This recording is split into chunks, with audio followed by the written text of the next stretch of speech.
kaum muslimin yang berbahagia, para pemangku-pemangku adat yang kita banggakan. Syukur alhamdulillah, kami mengucapkan terima kasih atas kesediaan bapak-bapak pemangku adat di seluruh wilayah Kesultanan Buton yang meliputi 8 kabupaten dan 1 kota di Provinsi Sulawesi Tenggara ini, yang mungkin wujudnya tidak sebanding dengan jumlah lembaga adat yang ada, tetapi inilah suatu kenyataan yang merupakan jeripaya daripada para pemuda dan kesediaan daripada kita bapak-bapak.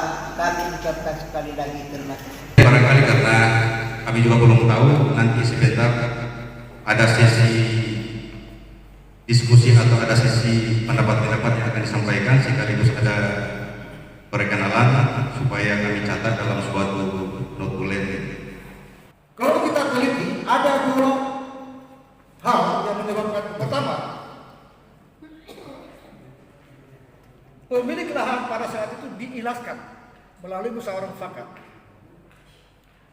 Sayangnya, kesepakatan ini tidak dilanjutkan dengan administrasi. Ini fakta. Persoalannya karena tidak ada. Dari penyelesaian hanya begitu saja tanpa diikuti dengan penyelesaian administrasi. Kedua, ada yang terpaksa. Kita tahu kondisi pada saat itu bagaimana orang takut menghalangi pembangunan PKI. Kemudian dari sejumlah pembicara, saya bisa menangkap bahwa ternyata rekan-rekan SARA yang ada di Kadia itu banyak dihadapkan pada persoalan. Pertanyaan itu mengapa? Kata kasarnya dia lemah sehingga tidak bisa mempertahankan hak-haknya. Pertanyaan pertama, apakah lembaganya sudah terbentuk atau tidak? Kalau dia sudah terbentuk, berarti tidak maksimal. Kalau tidak maksimal, butuh pendampingan. Apakah itu dari rekan-rekan kita dari lembaga bantuan hukum maupun dari Sarojana? Kemudian dan juga dari pembicara tadi ada yang mengatakan bagaimana wilayah tanah adat atau tanah ulayat kaitannya dengan wilayah administrasi pemerintahan. Tolong dibedakan. Batas wilayah tanah ulayat tanah adat berbeda dengan tanah wilayah administrasi pemerintahan. Jadi barangkali salah satu solusi untuk teman-teman di lapangan segera bentuk lembaganya dimaksimalkan, butuh pendampingan. Kaitan dengan pernyataan tadi dilontarkan 20 tahun ke atas menguasai bisa dimiliki. Pertanyaan saya, bagaimana apapun maksudnya ya, mau tujuan baik, tujuan jahat, apapun alasannya, tetapi kita juga mengerti hukum adat. Salah satu contoh, tanah Katampai. Katampai itu adalah hak milik, beda dengan Turakia. Kalau Turakia itu hak pakai. Pejabat di kesultanan bisa berkebun di Sarakia, wilayah Kadia, tetapi begitu dia tinggalkan, itu dia kembali pada Kadia. Makanya beda pemahaman antara Katampai dan Ulayat. Kalau Katampai itu hak turun-temurun sebagai penghargaan kerajaan kepada seseorang yang dianggap. Ada hal-hal yang sangat mendasar yang timbul di Kadia di Jazirah Pulau Buton ini, yang selalu timbul, yang selalu dihadapi oleh masyarakat Buton ini, apakah itu berhubungan dengan atau berhadapan dengan pemerintah setempat maupun berhadapan dengan masyarakat atau oknum-oknum yang merasa diri memiliki.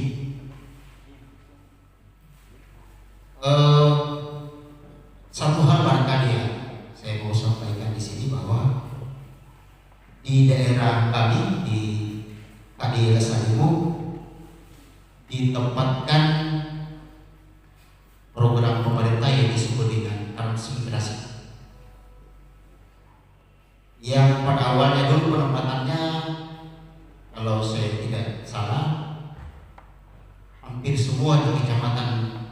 Kabupaten Buton tidak ada yang menerima kecuali daerah kami. Oleh karena itu kami dari perangkat atau dari adat Lasayu menerima dengan tulus hati dengan harapan bahwa kami hidup damai di sana. Nah ternyata timbul persoalan-persoalan yang mendasar.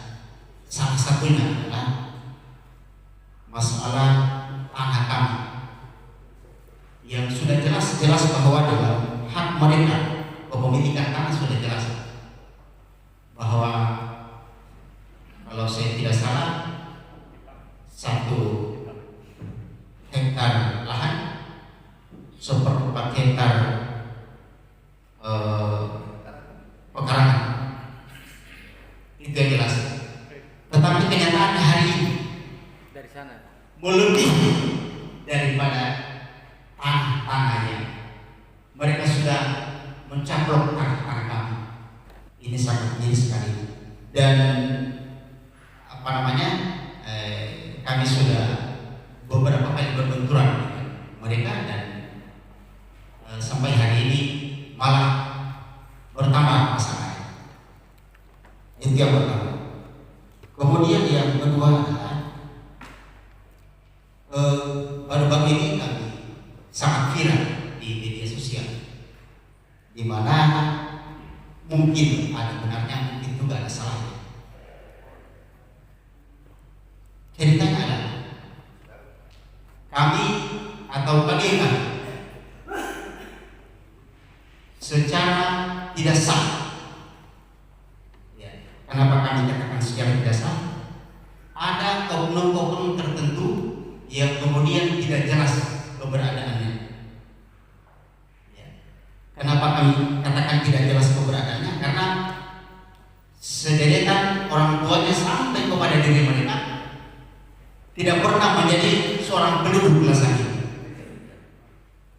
Toh hari ini mengakui dan mencaplok dari tanah leluhur kami. Ya. Yang hari ini kami jadikan fasilitas umum. Kemudian kami perkarakan. Setelah kami perkarakan, nah justru mereka yang menang.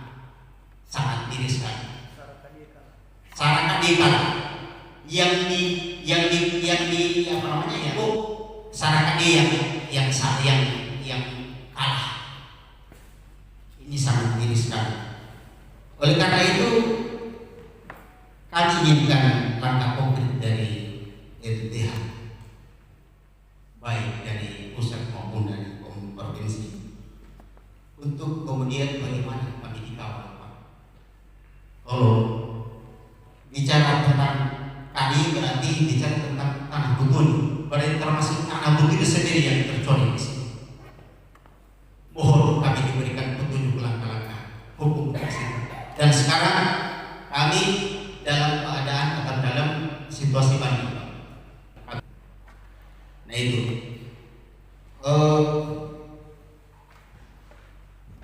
barangkali yang perlu kami sampaikan atau kami utarakan di tempat ini, dan kami tegaskan kembali bahwa bagaimana langkah-langkah konkret kami kemudian kami menghadapi oknum-oknum yang tadi yang tidak mengerti tentang adat istiadat tanah butun itu sendiri.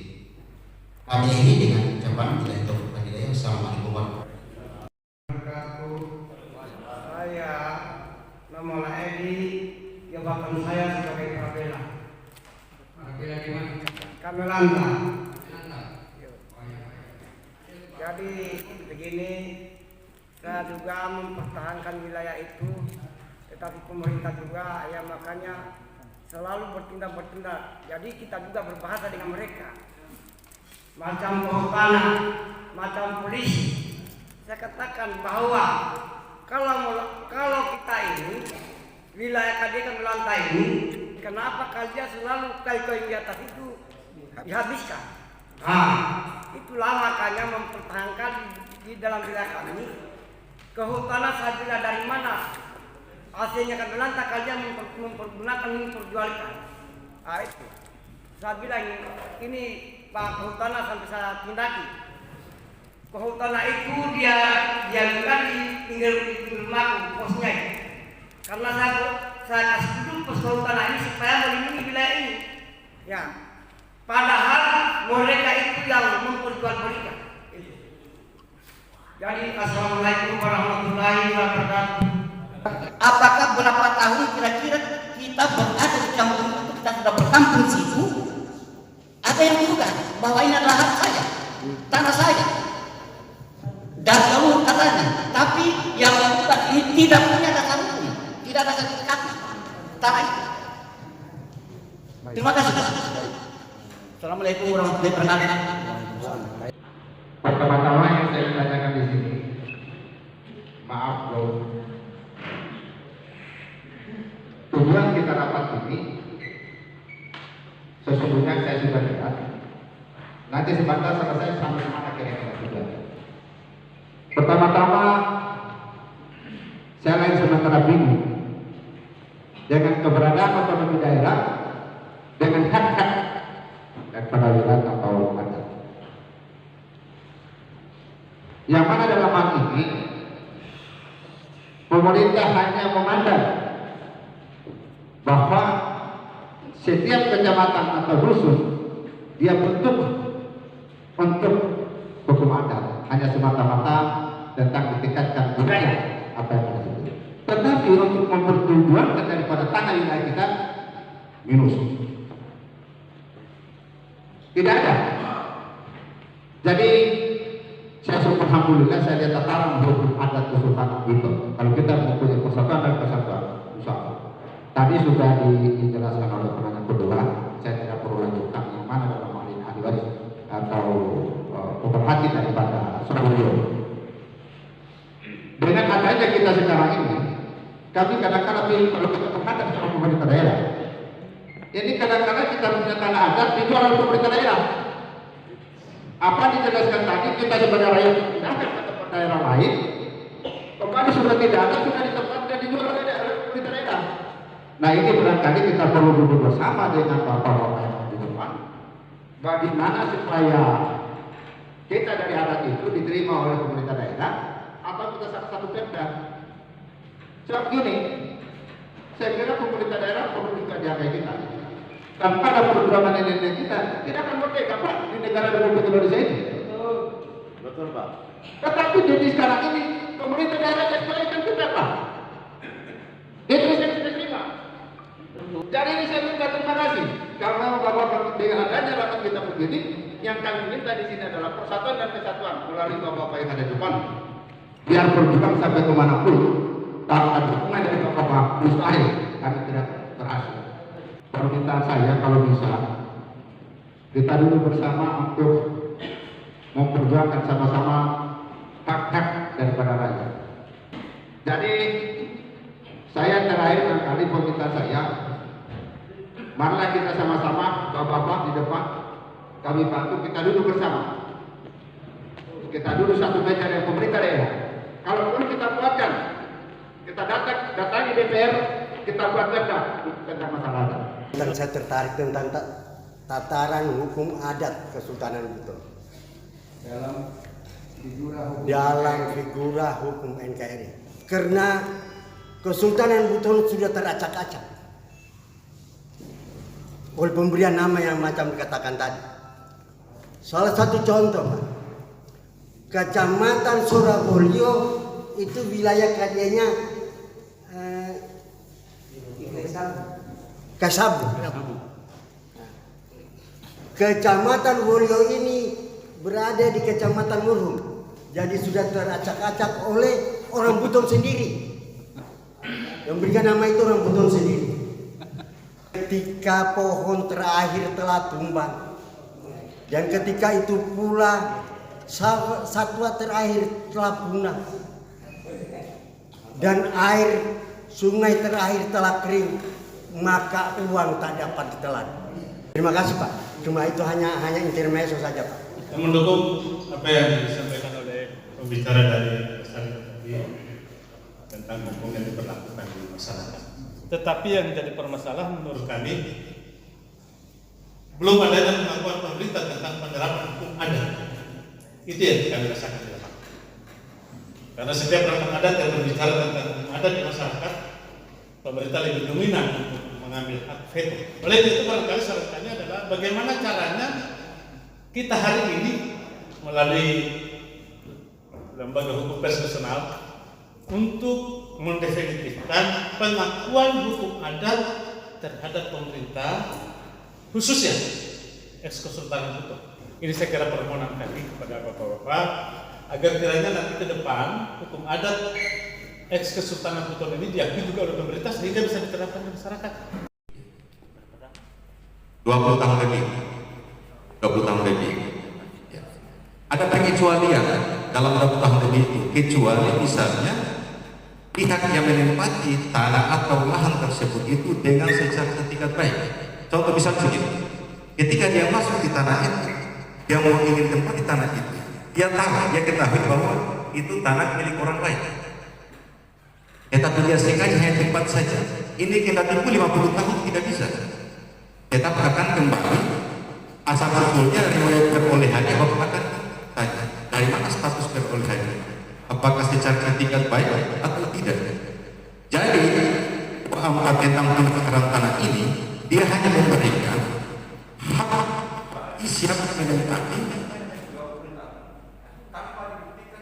dia kuasai secara itu sudah bisa dipertanggungjawabkan atau sudah bisa menjadi bahan atau hak milik dia. Jadi demikian Bapak Lakina Kamaru. Terima kasih. Tentang lembaga adat boleh, itu boleh. Ada legalitas, ada payung hukum di situ untuk kepentingan. Ya, nah sehingga sedikit mengorek tadi, memberikan satu contoh yang kita pernah tadi di dalam negeri kemarin. Kenapa ini salah? Jadi acuannya di situ artinya belum ada penetapan, belum ada barangkali proses untuk mengembalikan hak tadi itu telah ditetapkan. Ini memang butuh perjuangan banyak. Nah, sehingga lewat forum ini kita bisa dapatkan solusi ini. Ya. Dan mudah-mudahan Bapak sampaikan saling itu belum selesai untuk interval mengajukan banding. Kalau memang benar-benar itu merupakan hak daripada secara keadilan saling, insya Allah seperti itu. Ya.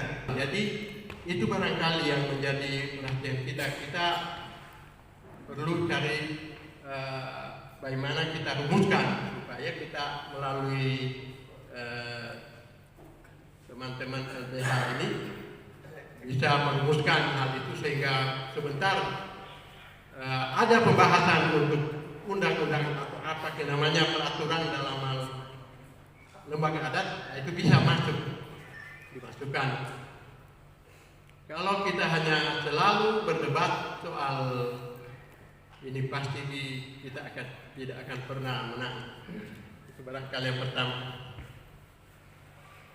Yang kedua juga barangkali saya ingin berkomentar sedikit soal tadi ada keinginan bagaimana mencari batas-batas setiap kadie sehingga muncul di lapangan karena terjadi pergeseran wilayah maka ada yang konflik mengenai perbatasan. Ya kalau kita kembali kepada apa yang sudah ditetapkan oleh leluhur kita para pendahulu, para sultan, para raja sebelumnya bahwa di Kesultanan Buton itu ada 70 kadie di luar dan 2 kadie ada di dalam. Itu tidak akan pernah berubah. Tidak akan berubah sampai kiamat. Karena sudah ditetapkan. Yang berubah sekarang pemerintahan, wilayah pemerintahan. Jadi ya jauh-jauh yang Lakina mungkin kita perlu membuka-buka, kita punya sejarah-sejarah di mana tapal-tapal batas. Nanti barangkali kita kembali rumuskan, perbaharui. Katanya lembaga adat ini kan belum berumur panjang, jadi itu semuanya kita coba sama-sama kita cari jalan keluarnya supaya menjadi bahan termasuk yang akan dibawa oleh teman-teman kita dari LBH. Yang terakhir barangkali saya lupa, tentunya atas nama pribadi, atas nama juga lembaga adat, kami berterima kasih kepada LBH yang ini tanpa tentunya upaya